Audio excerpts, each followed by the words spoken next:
Hello hello welcome to Tiljas world. അങ്ങനെ ദേ വേളാങ്കണ്ണി പോയി ഞങ്ങളുടെ രാവിലെ എഴുന്നേറ്റ് കേട്ടോ. 6 മണിക്കത്തെ കുർബാനയ്ക്ക് ഞങ്ങൾ വന്നിരിക്കുകയാണ് കേട്ടോ. എന്ത് രസമായിരുന്നു അതേ സൂര്യൻ, അതായത് ചന്ദ്രൻ പോയിട്ടില്ല, സൂര്യനിട്ട് വന്നിട്ട് പോയില്ല. അങ്ങനെ ഇരിക്കുക 6 മണിക്കത്തെ കുർബാനയ്ക്ക് വന്നു. തമിഴ് കുർബാനയായിരുന്നു.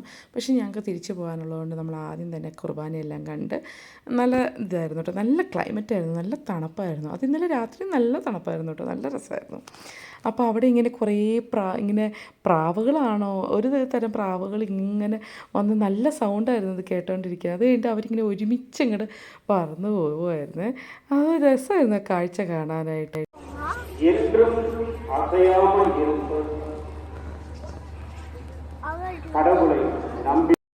ബാക്ക്ഗ്രൗണ്ടിൽ കുർബാനയുടെ ഇതും പിന്നെ ആ പ്രാവുകളൊക്കെ പോകുന്നതും ഞാൻ പറഞ്ഞില്ലേ സൂര്യൻ പുറത്തോട്ട് വരുന്നതൊക്കെ കാണാൻ രസമായിരുന്നു. ഞങ്ങളങ്ങനെ ദേ മാതാവിൻ്റെ അടുത്ത് വന്നിട്ട് മുത്തി നമ്മൾ തിരിയൊക്കെ കത്തിച്ച് ഈ മാതാവിൻ്റെ മാലയിലിട്ടിരുന്ന പൂവ് വരെ ഞങ്ങൾക്ക് എല്ലാവർക്കും കിട്ടി. ഭയങ്കര സന്തോഷം തോന്നിയിട്ട് ഒരു അനുഗ്രഹം മാതാവ് തന്ന പോലെ തോന്നി.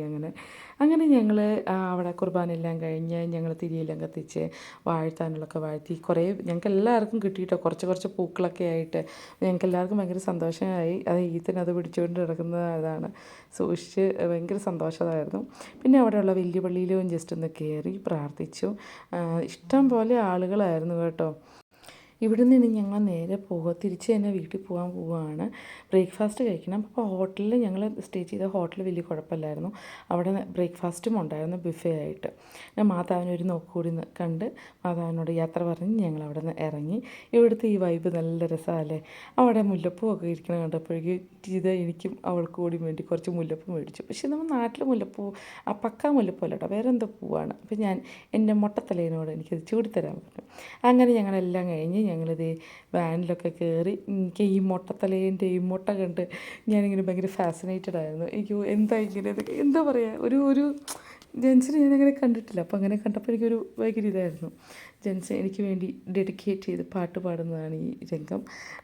പാട്ട് കേൾപ്പിക്കാൻ പറ്റില്ലാത്തതുകൊണ്ട് ഞാൻ മ്യൂട്ട് ചെയ്ത് ഞാനായിട്ട് സംസാരിക്കുന്നു. പിന്നെ പോകുന്ന വഴിക്ക് ഇതേ നല്ല കരിക്കൊക്കെ കണ്ടപ്പോൾ ഞങ്ങളെല്ലാവരും പറഞ്ഞു വാ നമുക്ക് കരിക്ക് കുടിച്ചിട്ട് പോകാം എന്നൊക്കെ പറഞ്ഞ് അങ്ങനെ അവിടെ ഞങ്ങൾ കരിക്ക് കുടിക്കാനായിട്ട് എല്ലാവരും കരിക്ക് കുടിക്കാനായിട്ട് ഇറങ്ങി. അപ്പോൾ അതേ അവിടുത്തെ ആ ഒരു സീനറി നല്ല ഭംഗിയായിരുന്നു. ഇതിൻ്റെ 2 കാന്താരി പെണ്ണുങ്ങൾ അയ്യോ വണ്ടിയിലിരുന്ന പിള്ളേർ. പക്ഷേ അവർക്ക് നല്ലൊരു ടൈമായിരുന്നു കേട്ടോ. കസിൻസ് തമ്മിൽ നല്ല അടിപൊളിയായിട്ട് ഇവർ എൻജോയ് ചെയ്തു ഒരു സമയം. അങ്ങനെ ഞങ്ങൾ തിരിച്ചു പോകുന്ന വഴിക്ക് അവിടെ ഒരു വലിയ സ്റ്റാച്ചു, ഏഷ്യയിലെ തന്നെ ഏറ്റവും വലിയ സ്റ്റാച്ചു എന്നാണ് ആരോട് പറഞ്ഞു കേട്ടത്. ഈശോൻ്റെ ഒരു സ്റ്റാച്ചു ഉണ്ട് തൊട്ടടുത്ത് തന്നെയായിരുന്നു. അപ്പം അങ്ങനെ അത് കാണാനായിട്ട് ഞങ്ങളെല്ലാവരും കൂടി ജസ്റ്റ് ഒന്ന് ഇറങ്ങി. അധികം ദൂരമൊന്നും ഉണ്ടായിരുന്നില്ല. നമ്മൾ ജസ്റ്റ് അവിടെ നിന്നു പോയി ഫോട്ടോ എടുത്തു. ഈ സ്റ്റാച്ചുവിൻ്റെ പേരാണ് സാക്രഡ് ഹാർട്ട് സ്റ്റാച്ചു. അതിൻ്റെ വലിപ്പമൊക്കെ അതിൻ്റെ അകത്ത് എഴുതിയിട്ടുണ്ട്. അപ്പം അങ്ങനെ ഞങ്ങൾ അവിടെ നിന്ന് ഇറങ്ങി തിരിച്ച് വീട്ടിലേക്ക് പോയി. നല്ല മടുപ്പുള്ളൊരു യാത്രയായിരുന്നു, പറയാതിരിക്കാൻ വയ്യ. ഞങ്ങളെല്ലാവരും മടുത്തു. ഉച്ചഭക്ഷണത്തിൽ ഞങ്ങൾ നിർത്തി. കണ്ടാൽ അറിയാം എല്ലാവരുടെ അവസ്ഥ ഒരുമാതിരിയാണ്. ഭക്ഷണമൊക്കെ കഴിച്ചൊന്ന് റെസ്റ്റ് എടുക്കുന്ന ഇതാണ് കേട്ടോ. പിന്നെ ഞങ്ങൾ വണ്ടിയിൽ കയറി. ഞങ്ങളുടെ ചേട്ടൻ, ഞാൻ വണ്ടി ഓടിക്കുന്ന ചേട്ടൻ ഞങ്ങൾക്ക് അമരൻ സിനിമ ഇട്ട് തന്നു. അത് കണ്ട് വൻ ശോകമായിരുന്നു, കരച്ചിലും പിഴിച്ചിലൊക്കെ ആയിട്ട്. പിന്നെ പോരുന്ന വഴിക്ക് ഒരു ബ്രേക്ക് എന്ന പോലെ നമ്മൾ ഈ കാഴ്ചകളെല്ലാം കണ്ട് കുറേ കുരങ്ങന്മാരൊക്കെ ഇരിപ്പുണ്ടായിരുന്നു. ഒരു സ്ഥലത്തെത്തിയപ്പോൾ കുറേ കുരങ്ങന്മാരുണ്ട്. അപ്പോൾ ആ പ്രകൃതി രമണീയമായ കാഴ്ചകളെല്ലാം കണ്ട് ഞങ്ങളിങ്ങ് വീട്ടിലെത്തിപ്പെട്ടു. അപ്പോൾ ഇതുവരെ എൻ്റെ ചാനൽ സബ്സ്ക്രൈബ് ചെയ്യാത്തവർ സബ്സ്ക്രൈബ് ചെയ്യാനും ലൈക്ക് ചെയ്യാനും ബെല്ലൈക്കൺ അമർത്താനും മറക്കണ്ട.